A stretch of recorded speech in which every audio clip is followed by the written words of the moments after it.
The mysterious death of Mrs. Huffington. Mrs. Huffington was found dead on January 1st at 11 a.m. A 42-year-old divorced woman without any children, she was found dead in her in-ground pool with one bullet wound to the chest. Mrs. Huffington was found by her neighbor, Mrs. Stetson, when Stetson came by with a New Year's bundt cake. No gunshots were heard the night or morning she was found, although one neighbor reported hearing a single shot 2 days earlier.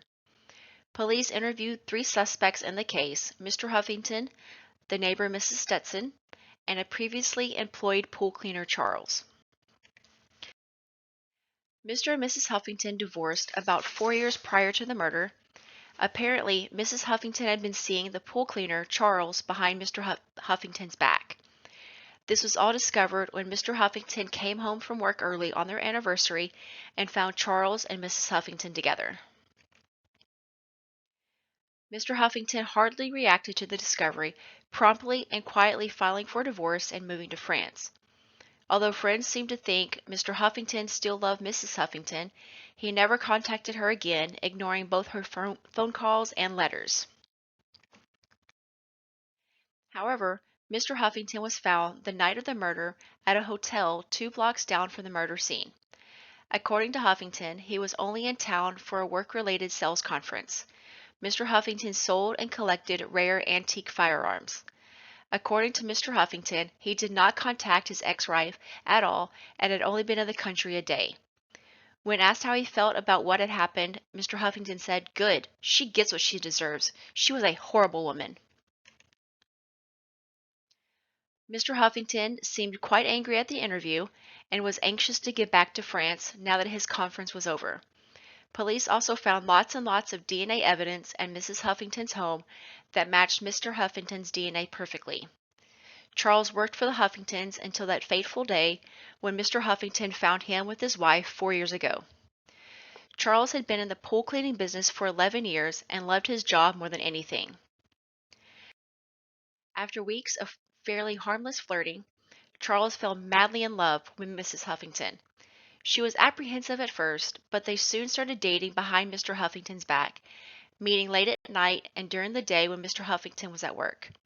When they were finally caught, Mrs. Huffington promptly fired Charles and explained to him that he was really just a fling and she was actually just unhappy with her marriage. For the 3 months after they lost the Huffington pool, Charles was jobless and homeless. All he knew was the pool business, and when his employers found out about the affair, they immediately fired him. Charles would often stop by Mrs. Huffington's during this time, asking for work and declaring his unending love for her. These visits became more and more frequent, and Mrs. Huffington became afraid. She had a restraining order placed on Charles, and he apparently moved on. Since all this, Charles had gotten married and found other pool-related work with a new company. However, he had reportedly broke his restraining order not 3 days prior to the murder when he tried to stop by for a visit. At his interview, police noticed that Charles had a key to Mrs. Huffington's home on a chain around his neck. According to Charles, though, he was out of town visiting relatives from 4 p.m. the day before the murder until 11 a.m. the day of the murder. Investigations showed a love letter from Charles and Mrs. Huffington's mailbox. In the letter it said, "I know Mr. Huffington's in town. Don't let him come back. Only I can be the one to love you." Mrs. Stetson was the neighbor that found Mrs. Huffington in her pool. She was apparently stopping by with a gift of a bundt cake to celebrate the new year, despite the fact that Mrs. Stetson's relationship with the Huffingtons in the past has not been a positive one. Mrs. Stetson belongs to the Church of Higher Being, a recently developed religion with very strict moral rules for living.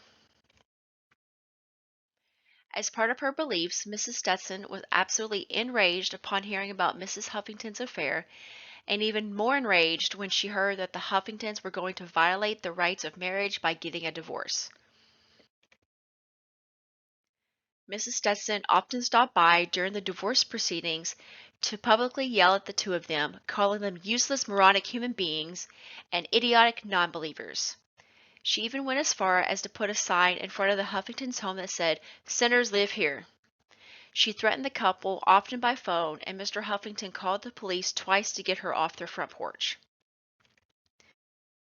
Mrs. Stetson also has a history of such anger, as she was even loosely connected to a plot to blow up the home of a popular politician the year before.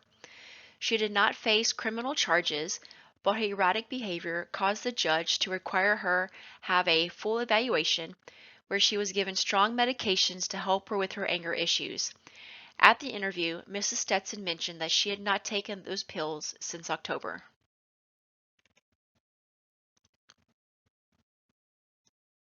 So, who did it?